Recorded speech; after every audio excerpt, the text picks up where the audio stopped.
Let's talk about Audible and Scribd. I hope I'm pronouncing that right. It will be very embarrassing the rest of this video if I did not. When you have a lot going on in life, listening to books or just any content is much more convenient and easy than reading it. Let's just face the facts here. My fellow strictly audiobook listeners would appreciate that. Two of the most popular platforms for this are called Audible and Scribd. So how are these different? How are they similar? What benefits do they have over each other? And lastly, why would someone pick one over the other? Let's get into it. But before we do, I'm going to very quickly look up if I'm pronouncing that right. Scribd or Scribe?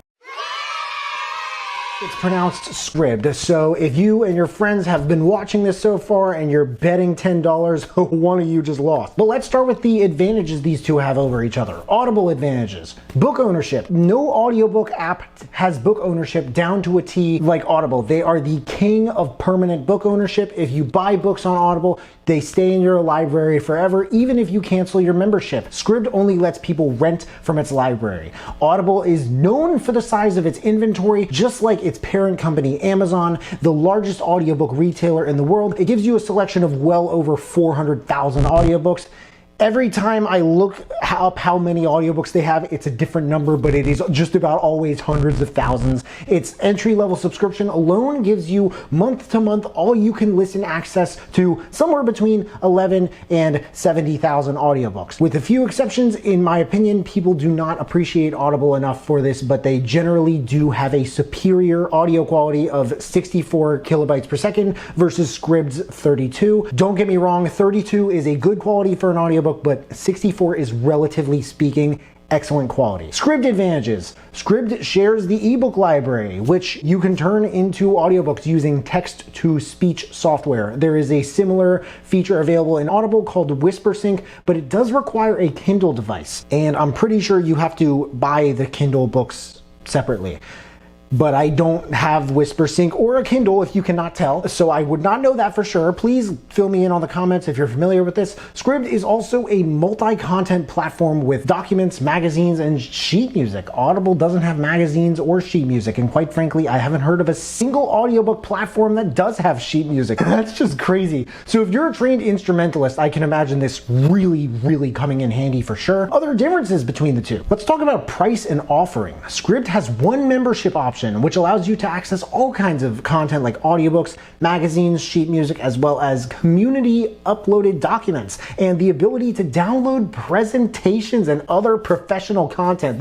These other platforms, they really have things that Audible does not. Let me tell you, this used to be $8.99 a month, but about a year ago, due to increased rates by casting agencies and production houses, according to someone on Reddit who works at one of said production houses and meets weekly with the Scribd audiobook team. Wow, that's quite a source right there. Narrator, editor, proofing, and mastering rates also went up. As a result, this became $9.95 and eventually $11.99 a month, which is still pretty low compared to Audible, but let's talk about that. Audible has two membership options. One of them allows you unlimited access to a large range of audiobooks, sleep tracks, meditation programs, and podcasts. Believe it or not, this large range is only a small It's actually an extremely small portion of their overall selection, however, and access runs on a month-to-month basis. This membership is $7.95 a month. The second membership allows you everything the first one does, plus 1 credit per month that you can redeem on the purchase of any audiobook on their site. When you run out of credits, you can buy more at a reduced rate. You otherwise get 30% off all titles on the site, something called the daily deal, where you pay an insanely low price for a book that changes daily. There are some ridiculous sales, like year-round, where you can get upwards of like 80% discount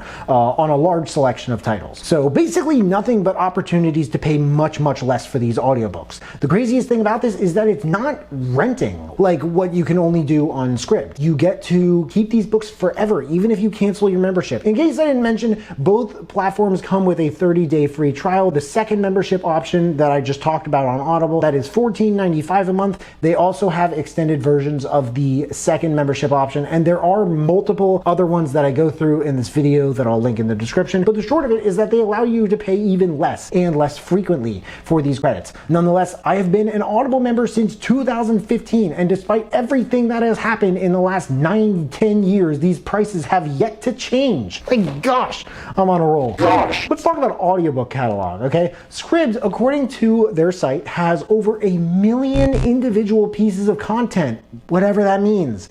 But I've scoured multiple sources, and the most common number of audiobooks that I've seen was about 40,000. Audible has over 1 million audiobooks available to choose from. Now let's talk about apps and compatibility. Scribd is compatible with iPhone, Android, and PC. Meanwhile, Audible is owned by Amazon, which is just as much a retail shopping platform as it is a technology company. This is why you can use it on iPhone, Android, PC, TV, Alexa devices, Kindle, and Fire TV. Now let's go over customer service and returns. Because they allow you to permanently own audiobooks, Audible has a very large customer service department that you can reach via chat, phone, and email. They also have a 1-year return policy because Scribd lets you rent these titles and nothing more. There's nothing to return.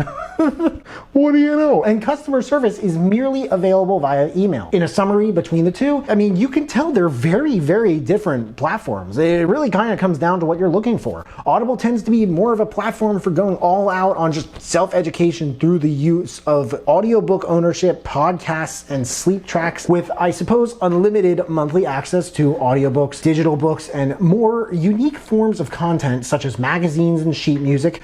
Scribd may fit more just that jack of all trades mold. One thing I may have missed that some say about this whole throttle treatment for their titles is that it may apply more to popular books. However, an Audible is much more known for being the one that'll have just about any popular title. They're harder to come by on Scribd, I have to say. Other than that, many, including Scribd themselves, consider them to be the Netflix of audiobooks. But that is the differences and the edges that they have over each other between Audible and Scribd. Please let me know what you think in the comments below. This is a really, really fun series to do. I forgot how fun it was to do until after I started filming more of them. But I hope that if you're choosing between these two, this video has helped you in some way in making that decision. If it has, if you learned something, either way, please make sure to smash that like button, subscribe if you haven't already. If you want to turn it up just a notch and turn on that notification bell to get a notification whenever I drop new videos, that would mean the world to me. Thank you so much for watching. I really appreciate it. You can find me everywhere, and I will see you then.